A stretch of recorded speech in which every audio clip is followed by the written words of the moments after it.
Bem, a primeira questão, então, diante de nós nesta noite é: o que é a doutrina da perseverança dos santos? É o mesmo que a doutrina da segurança eterna dos santos? O crente, uma vez salvo, então salvo para sempre? Deixe-me começar pelo final desta questão. O crente, uma vez salvo, salvo para sempre. Abra comigo a palavra de Deus, por gentileza, no Evangelho de João.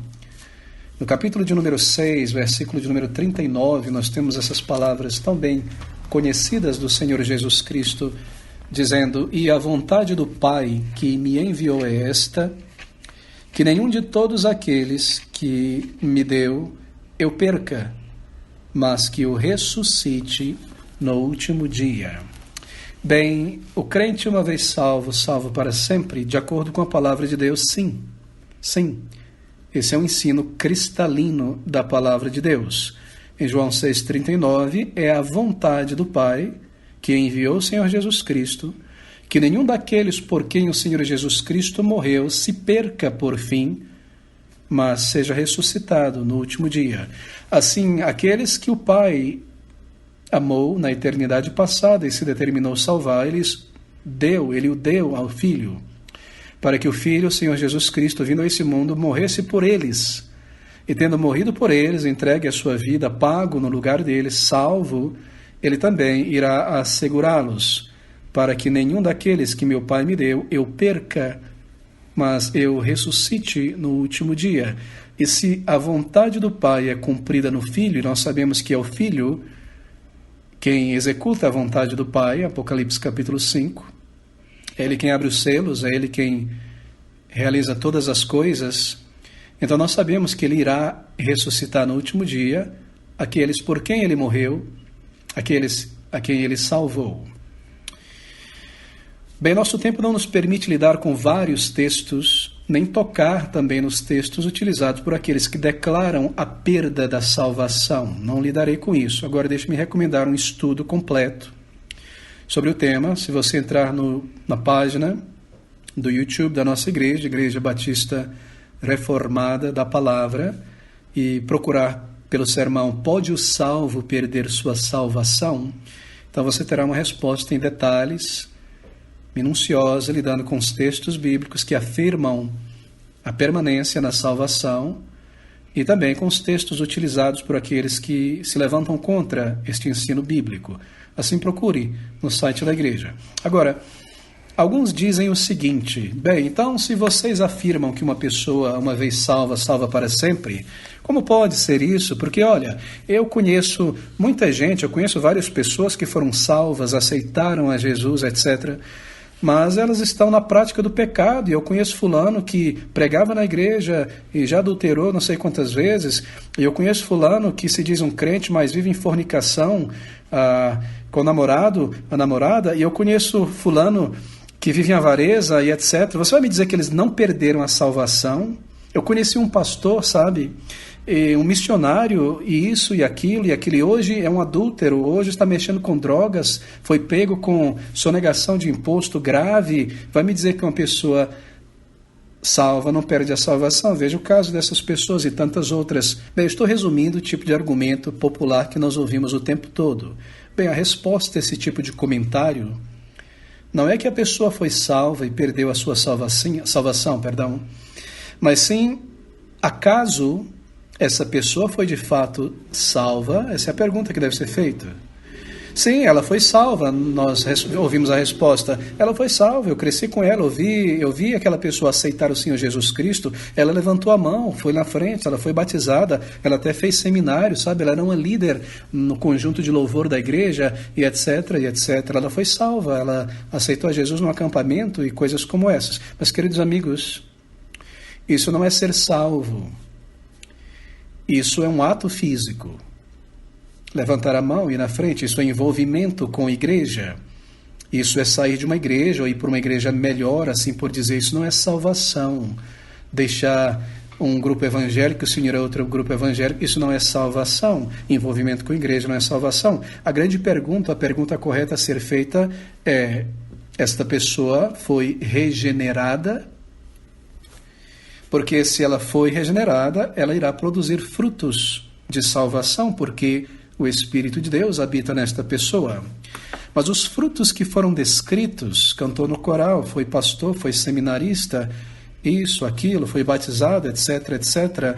Bem, esses não são frutos do Espírito. Os frutos do Espírito não são apenas elementos externos.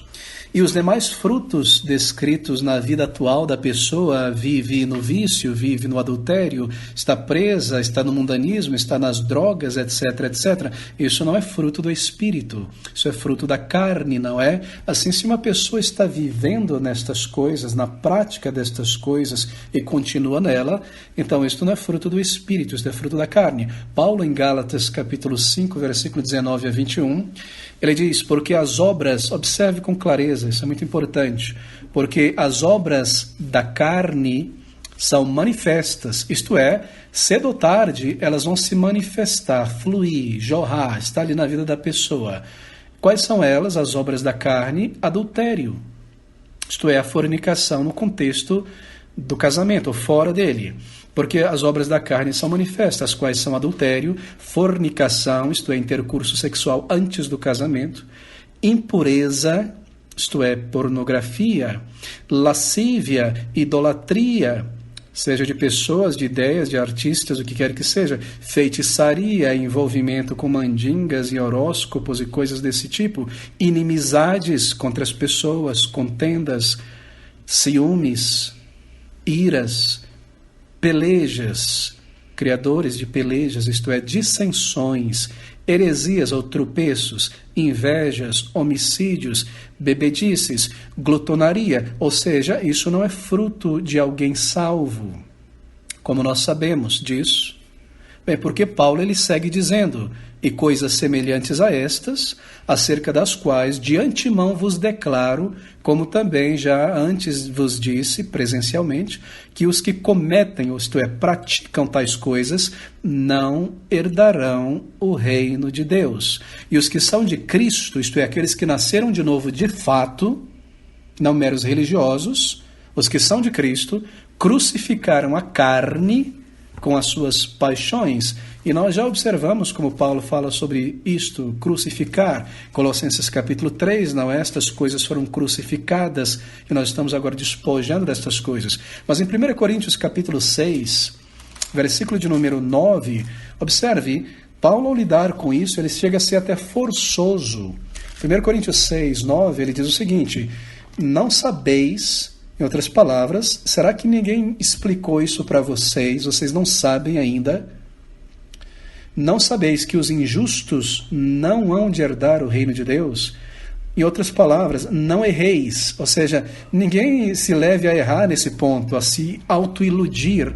Não erreis. Nem os fornicadores, nem os idólatras, nem os adúlteros, nem os efeminados, nem os sodomitas, nem os ladrões, nem os avarentos, ladrões aqui de oportunidades, da honra dos outros, do nome dos outros, nem os avarentos, nem os bêbados, nem os maldizentes, observe aqui, pessoas dadas à maledicência, nem os roubadores herdarão o reino de Deus. E como é que nós sabemos que isso aqui é característica de alguém que não nasceu de novo, ainda embora seja evangélico? Porque Paulo nos diz que quando a pessoa é crucificada com Cristo, ela deixa de praticar estas coisas. Versículo 11, e é o que alguns têm sido. Tem, foi, acabou, não é mais. Mas haveis sido lavados, mas haveis sido santificados, mas haveis sido justificados em nome do Senhor e pelo Espírito de Deus. Assim, não é que uma pessoa foi salva e perdeu a salvação, veja ela aí agora vivendo nessa lista enumerada, enlistada aqui por Paulo. Um dia foi salvo, era um pastor, foi batizado, cantava no coral, era uma boa pessoa e agora está aí no pecado. Veja, perdeu a salvação. Não é que uma pessoa foi salva e perdeu a salvação, voltou ao pecado. É que possivelmente tal pessoa nunca foi regenerada. Ela aceitou a Jesus. Ela levantou a mão, ele foi na frente, ele fez um curso de teologia, ele abraçou o cristianismo, mudou de um grupo para outro, ele aceitou a Jesus no termo popular, mas não foi regenerado. Se vive na prática desses pecados. Não se engane. Não se engane, não tente pensar em outra coisa, Paulo está dizendo. Aqui é claro, na verdade, possivelmente nunca nasceu de novo. Bem, mas aquelas pessoas foram regeneradas, salvos do domínio do pecado e da condenação. Estas pessoas estão seguras. Elas não deixarão de ser salvas em um determinado momento de suas vidas. Por quê? Porque a salvação não foi um mero levantar a mão, ir na frente, fazer um curso, aceitar os princípios do cristianismo, participar de alguma equipe na igreja. Não foi um mero levantar a mão e na frente destituído de uma obra do Espírito na alma. A salvação deles foi uma salvação operada na alma, foi uma conversão, um novo coração foi dado e ali há agora a habitação do Espírito. E é por isso, ou melhor, e por isso, porque o próprio Deus que salvou, então Ele os preservará. Porque uma vez salvos por Deus, salvos para sempre por Deus. Mas se foi um aceitar a Jesus do tipo conversão psicológica apenas, abracei o cristianismo, uma melhor bandeira, levantei a mão, descarrega emocional, debaixo de muita música emocional no culto e coisas como essas, e não houve regeneração, não houve mudança de caráter, então não houve salvação. Mas aqueles que foram salvos por Deus, a habitação do Espírito, então uma vez salvos por Deus, salvos para sempre por Deus. Agora, salvação na Bíblia, o termo salvação deve ser compreendido em 3 significados ou 3 momentos. Salvação na Bíblia, o termo salvação, se aplica a um momento específico, histórico na vida de um indivíduo, quando ela passa da morte para a vida. É quando o bebê nasce, não é? Aquela data na certidão de nascimento, quando houve o nascimento. Então, salvação é um momento histórico. Aquele bebê que se formava por 9 meses, aquela pessoa que estava ali buscando a Deus, convicta de pecado, culpada, angustiada, clamando a Deus, batendo na porta. De repente ela passa pela porta estreita, ela se arrepende para com o Senhor, ela é salva, justificada, ela nasce de novo, ou seja, ela é resgatada do mercado de escravo do pecado, ela é salva da condenação eterna, ela está segura no Senhor. Esse é um significado de salvação na Bíblia, do domínio do pecado e Satanás, da condenação eterna, desta velha natureza. Ela é transformada, ela é regenerada, ela nasce de novo. Isso é salvação. Isso é um momento pontual na vida de uma pessoa. Salvação também na Bíblia é um processo que vem depois da salvação, ou seja, do novo nascimento, que é um sinônimo de santificação. Assim, salvação na Bíblia, que vem depois do novo nascimento, da salvação, é santificação também. Ou seja, é um processo, como eu mencionei domingo passado, de receber a cultura do céu pela obra do Espírito, do despojar-se do velho homem. Eu nasci de novo. Ou seja, meus irmãos, salvação não é algo progressivo que um dia eu vou ser salvo. Eu já fui salvo pela misericórdia de Deus em arrependimento e fé. Mas salvação na Bíblia também é visto como santificação. E por fim, salvação na Bíblia é visto como um evento por vir, futuro. Um evento escatológico, que é aquele grande dia quando nós deixarmos este corpo e entrarmos pelos portais celestes como almas, e então a ressurreição do último dia virá. Ali é a ressurreição, a salvação final, quando o pecado nem mais terá presença, nem o pecador, nem Satanás, nem o tentador existirá ali. É por isso que nós lemos que a morte e o inferno são lançadas no lago de fogo em Apocalipse, o que significa dizer que a morte não existirá mais. O que é a morte? A morte é a separação da alma do corpo. No novo céu e na nova terra não haverá mais separação da alma e do corpo, não haverá morte. É por isso que a morte simbolicamente, ela é lançada em Apocalipse no lago de fogo. Ou seja, ela não existirá mais. Assim, salvação é presente, conversão, novo nascimento, nova criatura, uma criatura original, uma criação original de Deus, um novo coração. Salvação vem depois disso no sentido de santificação, que prova que houve regeneração, senão a santificação não houve regeneração, e salvação futura, escatológica, quando entrarmos na presença do Senhor. Filipenses capítulo 1, versículo 6, lê o seguinte: tendo por certo isto mesmo, que aquele que em vós começou a boa obra, lá, naquele momento do novo nascimento, a aperfeiçoará, santificação, ao longo da vida, até o dia de Jesus Cristo, o seu retorno, novo corpo, salvação futura. Você percebe os 3 tempos em um versículo aqui, se refere a uma mesma salvação, porque uma vez que fomos salvos, tudo isso é garantido, a preservação em santificação e a coroação futura. Assim, nós pensamos desta maneira, e esta maneira bíblica de compreender. Efésios capítulo 4, versículo 30, diz o seguinte: não entristeçais o Espírito Santo de Deus, no qual estáis, observe, selados para o dia da redenção. De maneira que há um selo de Deus sobre cada pessoa que Ele salvou. O que significa dizer que aqueles que Deus salvou, Ele selou. Em outras palavras, Ele preservará. Quando algo é selado a vácuo, um alimento, é para a preservação, não é? Selo aqui significa autoridade, preservação. Não entristeçais o Espírito Santo de Deus, no qual estáis selados para o dia da redenção. Há um selo de Deus sobre cada crente que Ele salvou, Ele preservará. Bem, a palavra de Deus, então, ela ensina que aquelas pessoas que Deus salvou, Ele irá preservá-las até recebê-las. E a Bíblia está permeada de textos declarando isso. Toda a teologia bíblica é consistente nesse ponto.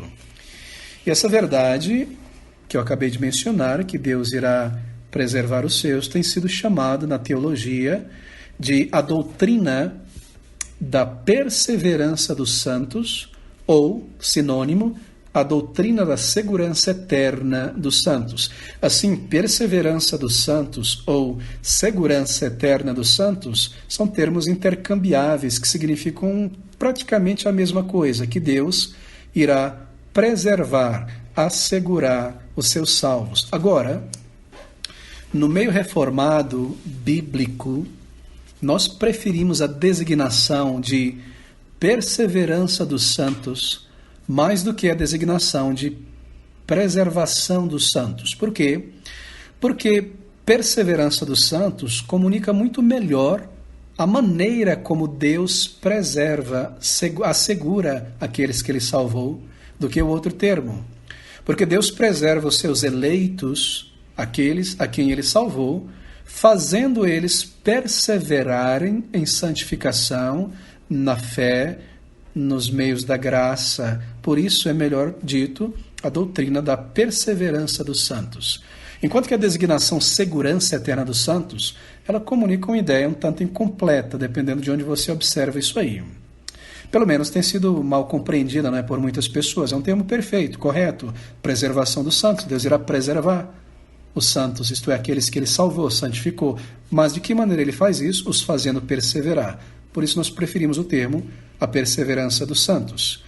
Esse termo, a preservação dos santos, tem sido mal compreendida por muito, porque algumas pessoas afirmam que uma doutrina como essa, ela dá espaço ao pecado, à libertinagem. Porque se eu estou seguro da minha salvação, fui salvo, uma vez salvo para sempre, estou seguro, então o pecado ele pode receber espaço na minha vida, Estou seguro, tudo bem, um pecadinho, caí, foi horrível, mas estou seguro no final das contas, estou salvo. As pessoas dizem isso, mas obviamente pensar desta maneira é conhecer quase nada da Bíblia. Isso é típico dos meios evangélicos de nossos dias, não é? Pentecostalismo, neopentecostalismo e tantos outros grupos. Assim, meus irmãos, embora ambas as designações elas se refiram à mesma doutrina, a doutrina da segurança eterna dos santos, a doutrina da perseverança dos santos, é preferível utilizar, então, a segunda designação, a doutrina da perseverança dos santos, porque comunica com mais clareza o ensino bíblico, que é o que nós fomos salvos, não é? E nós estamos seguros pela graça de Deus.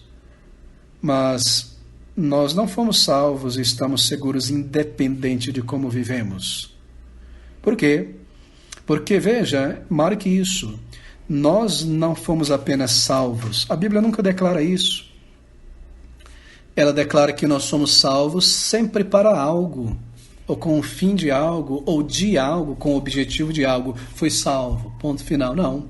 Nós somos salvos para a santificação.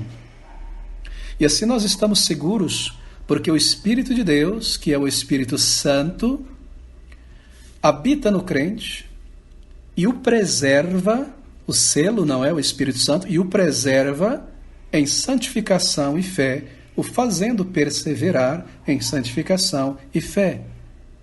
Bem, as confissões de fé reformadas, a Confissão de Fé Batista, de 1689, e as demais, a confissão de Westminster, Savoy, Congregacional, não é? E as várias declarações reformadas de fé, todas elas declaram isso. A Confissão de Fé Batista de 1689, por exemplo, no capítulo 17, você já deve ter lido isso, ela declara sobre a perseverança dos santos, dizendo o seguinte, eu leio, artigo 1, os que Deus aceitou no amado, isto é, em Jesus, aqueles que foram chamados eficazmente e santificados por seu Espírito, e receberam a fé preciosa que é dos seus eleitos, esses não podem decair totalmente, nem definitivamente do estado de graça. Antes, hão de perseverar até o fim e ser eternamente salvos, tendo em vista que os dons e a vocação de Deus são irrevogáveis, e Ele continuamente gera e nutre a fé neles, o arrependimento, o amor, a alegria, a esperança e todas as graças que conduzem à imortalidade. Ainda que muitas tormentas e dilúvios se levantem e se deem contra ele, isto é, dificuldades, perplexidades, jamais poderão desarraigá-los da pedra fundamental em que estão firmados pela fé. Não obstante, a visão perceptível da luz e do amor de Deus pode para eles cobrir-se de nuvens e ficar obscurecida por algum tempo, por causa da incredulidade na palavra de Deus, ou nas promessas ou declarações, e das tentações de Satanás, também da reminiscência da velha natureza, eu adiciono aqui. Mesmo assim, Deus continua sendo o mesmo, e eles serão guardados pelo poder de Deus com toda certeza até a salvação final, quando entrarão no gozo da possessão que lhes foi comprada, pois eles estão gravados nas palmas das mãos de seu Senhor, e os seus nomes estão escritos no livro da vida desde toda a eternidade. E a confissão, naturalmente, oferece os textos bíblicos para a base. Eu leio apenas alguns, não há tempo para todos. 1 João 10, 28 e 29. Eu lhes dou a vida eterna, jamais perecerão eternamente, e ninguém as arrebatará da minha mão. Aquilo que meu Pai me deu é maior do que tudo, e da mão do meu Pai ninguém pode arrebatar. 2 Timóteo 2,19. Entretanto, o firme fundamento de Deus permanece, tendo este selo: o Senhor conhece os que lhe pertencem.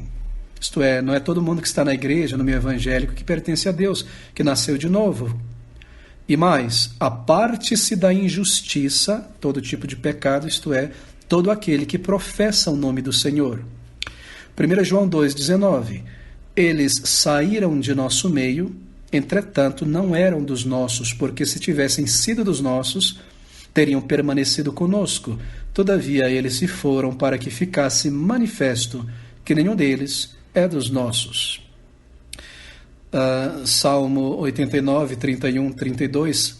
Se violarem os seus preceitos e não guardarem os seus mandamentos, então punirei com vara as suas transgressões e com açoites a sua iniquidade. 1 Coríntios 11, 32. Mas quando julgados, somos disciplinados pelo Senhor para não sermos condenados com o mundo. Você percebeu a ordem e a maneira como o Senhor nos preserva como um pai, nos trazendo de volta ainda que pela disciplina, pelo seu Espírito que habita em nós, fruto do Espírito. Romanos 6, 1, permaneceremos no pecado? Aquele que nascido de novo diz: de maneira alguma, como permaneceremos? Artigo 2 da Confissão de Fé Batista de 1689, sobre a perseverança dos santos, capítulo 17.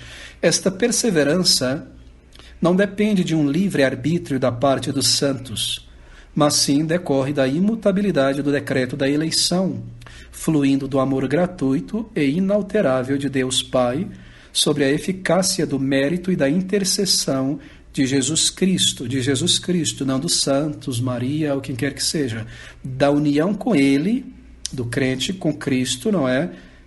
Ele é a videira, nós os galhos, união vital, e do juramento de Deus, e da habitação do seu Espírito, e da semente de Deus dentro deles, isto é, o Espírito, não é? Da natureza do pacto da graça, de tudo isso decorrem também a certeza e a infalibilidade da perseverança dos santos.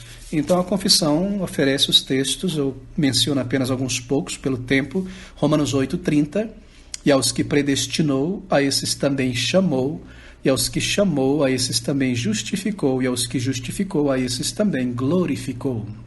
Romanos 5, 9 e 10, logo muito mais agora, sendo justificados pelo seu sangue, seremos por ele salvos da ira. Muito mais agora, se eu já nasci de novo, Cristo me salvou, ele irá me preservar do julgamento final.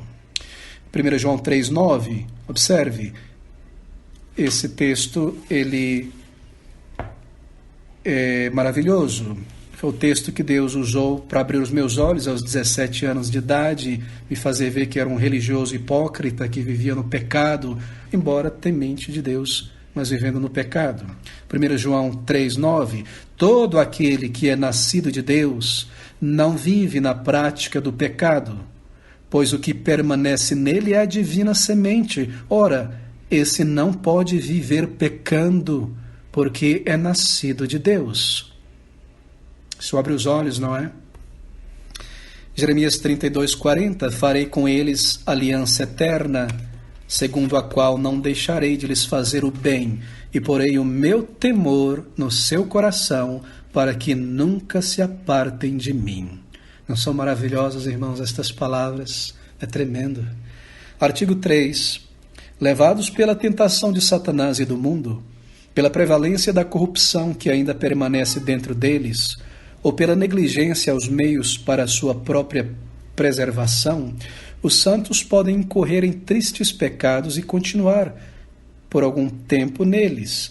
Desse modo, eles caem em desagrado perante Deus, entristecem o seu espírito, veem-se privados de bênçãos e conforto, têm os seus corações endurecidos e ferida a consciência, ofendem e escandalizam outras pessoas, fazem vir sobre si mesmos os juízos de Deus ainda neste mundo. Não obstante, eles renovarão o seu arrependimento e serão preservados através da fé em Cristo Jesus até o fim.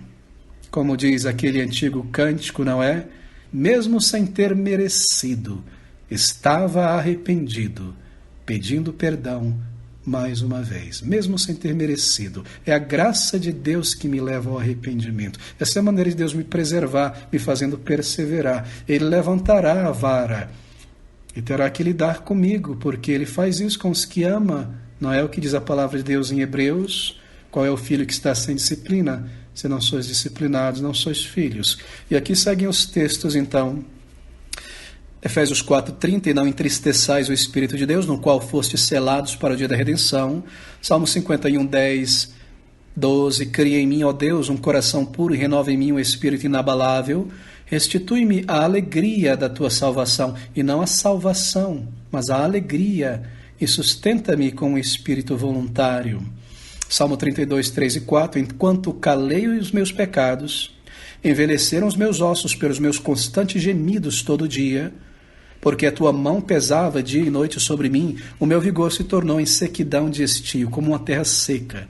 Confessei-te o meu pecado, e a minha maldade não encobri, e tu perdoaste a maldade do meu pecado. 1 João 1,9, se confessarmos os nossos pecados, Ele é fiel e justo para nos perdoar os pecados e nos perdoar de toda a injustiça. São palavras dirigidas a crentes. Eu fecho a confissão aqui neste ponto e volto ao nosso elemento inicial. Assim, a aliança da graça garante a preservação dos santos, a grande aliança eterna entre, se eu posso colocar nessa maneira ilustrativa, o Pai, o Filho e o Espírito Santo na eternidade passada, Quando Deus, o Pai, diz ao Filho, assim por dizer, se tu fores morrer no lugar daquele povo, eu te darei este povo como herança eterna. E o Filho diz ao Pai, eu irei, põe sobre mim o pecado deles, todo o que o Pai me dá. E ele vem e morre no lugar dos seus eleitos. E o Espírito de Deus, então, é enviado para aplicar esta obra na vida, no coração dos eleitos, e chamá-los a Cristo Jesus. Essa é a aliança da graça, ou a aliança eterna, cumprida na cruz de Cristo. Então ela irá garantir a preservação. E essa preservação acontece em que Deus nos faz perseverar. E essa perseverança, em parte, claro, ela envolve certas advertências do tipo, aquele que está em pé, cuide que não caia. Claro, verificais a si mesmo se estáis na fé, estejais atentos, fugir do mundo, afastai-vos do maligno. E os eleitos, os salvos, eles ouvirão essas advertências e responderão a elas, e assim serão preservados, perseverando. Não somente as advertências, é claro, mas também as promessas que são abraçadas pela fé, pelos salvos, para perseverar em santificação nos caminhos da verdade, são dados para a perseverança. Tudo na Bíblia é dado para esse propósito. Concluindo, o crente, uma vez salvo por Deus e recebendo a habitação do Espírito, nunca se perderá. Assim, uma vez salvo por Deus, salvo para sempre por Deus. Então, a doutrina da segurança eterna dos santos é, a rigor, a mesma doutrina da perseverança dos santos. No entanto, nós preferimos, como nas confissões, dizer a doutrina da perseverança dos santos, mais do que a doutrina da segurança dos santos, porque explica melhor a doutrina bíblica.